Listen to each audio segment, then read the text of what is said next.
السلام عليكم ورحمة الله وبركاته. ازيكم عاملين ايه؟ يا رب تكونوا بخير.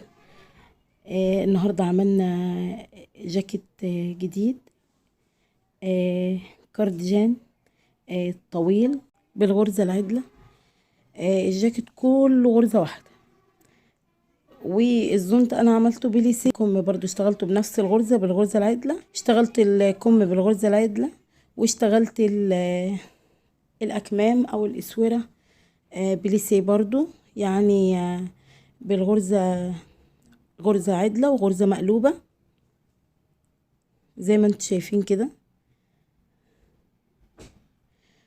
وطبعا بنغير الإبرة في الأساور أو الأكمام، ما بتبقاش نفس الإبرة اللي بنشتغل بيها الجاكيت أو الكم والجاكيت كله بنشتغله بإبرة واحدة، والأكمام والبليسيه بيشتغلوا بإبرة أقل، علشان طبعا يبقى زي الأستك كده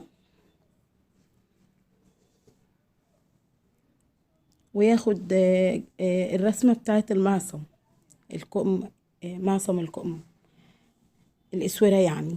طيب احنا اشتغلنا بالإبرة الدائرية زي ما انتم شايفين، طبعا عشان انا بشد اول خيط بشده زي ما انتم شايفين كده، فبيبقى يدوب على الإبرة، يعني ماسك على الإبرة شوية، وانا لازم اشده علشان ما يعمليش الفراغات، بما اني بشتغل بالإبرة الدائرية او بالدايرة السحرية.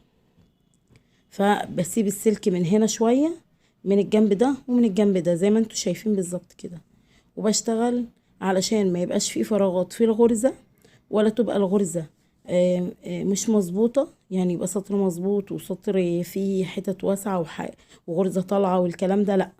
انا بشتغله بشد الخيط على ايدي وعلى قد الغرزة بالظبط، وبشتغل مرة عدلة ومرة مقلوبة لحد ما بخلص الاسوره كلها، فبتطلع مظبوطه، يعني بتطلع قد بعضها. طبعا دي من الحاجات اللي ناس كتير قوي ما بتاخدش بالها منها وبترخي ايديها فيها، يعني يمكن دي الحاجه الوحيده اللي انا بنصح دايما انك تشدي على الخيط او تشدي ايدك فيها في الشغل. انما بقيه الشغل اي شغل لازم ترخي الغرزه جدا، مش جدا ان هي تبقى برضو واسعة ولا مفرغة، يعني على حسب الخيط.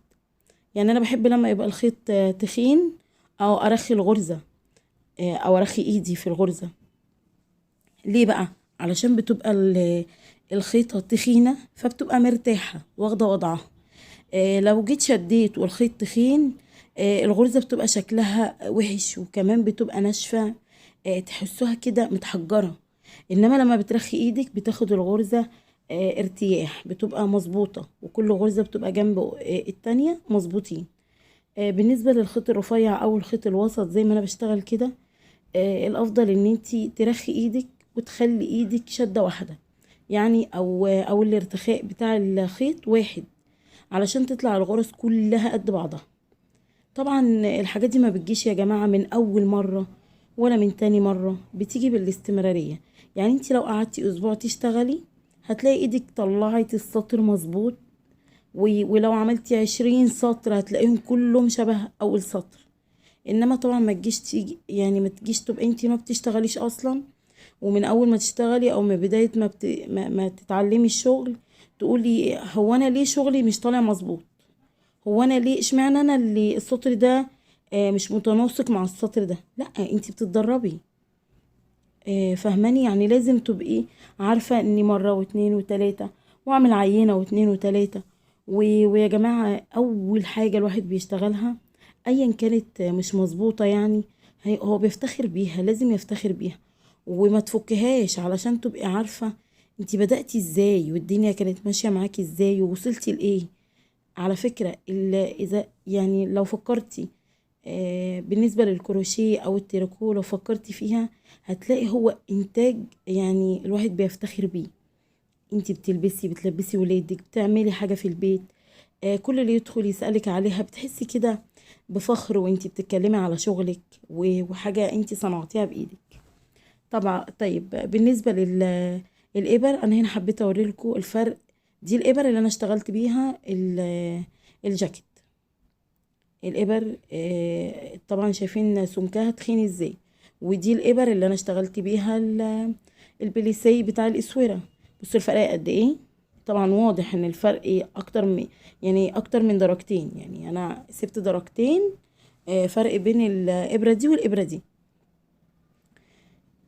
ده الكم الاولاني اللي انا خلصته، انا صورته ونزلته في الشورتس، ونزلته وصورته. ده الكم، والكم التاني اللي انا بشتغله دلوقتي او اللي هو في الصورة دلوقتي.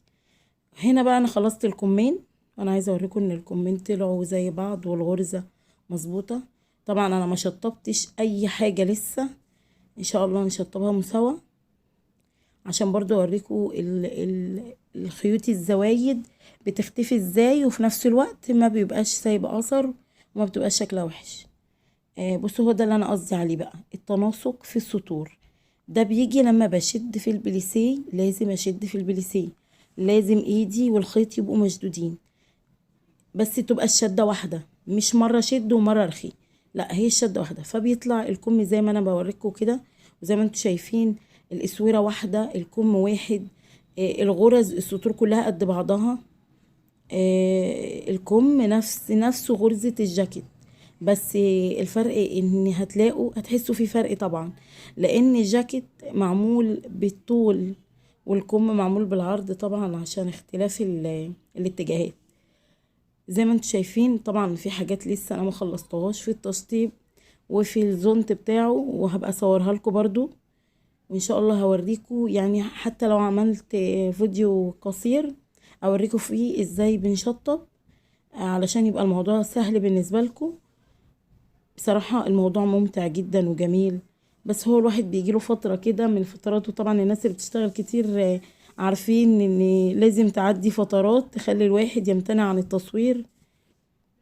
حتى لو بنشتغل في البيت من غير تصوير، يعني الشغل في البيت اسهل بكتير من اننا نصور، بس انا حبيت ان انا يعني اصور واوري للناس ان الموضوع سهل، بما ان الشتاء داخله، وبجد بجد الحاجات بتبقى غاليه وكتيره، وفي ناس كتير زي كده عندهم خيوط ومش عارفه تعمل بيها ايه. يعني انا عندي خيوط كتير، بواقي خيط وحاجات كتير. اعملي جربي، اعملي جاكيت الوان كتير، يعني بتنزل موضة جواكت 100 لون في بعض. اشتغلي، شغلي اي خيط عندك بواقي، شغلي اي حاجة. في الاخر الغرزة هي اللي بتغطي على الالوان وبتخلي المنظر حلو. جربوا، بجد جربوا، لان من كام سنة كده كان طالعة موضة سكارفات بالوان كتير قوي، يعني الموضوع بجد يعني يستاهل التجربة. جربوا.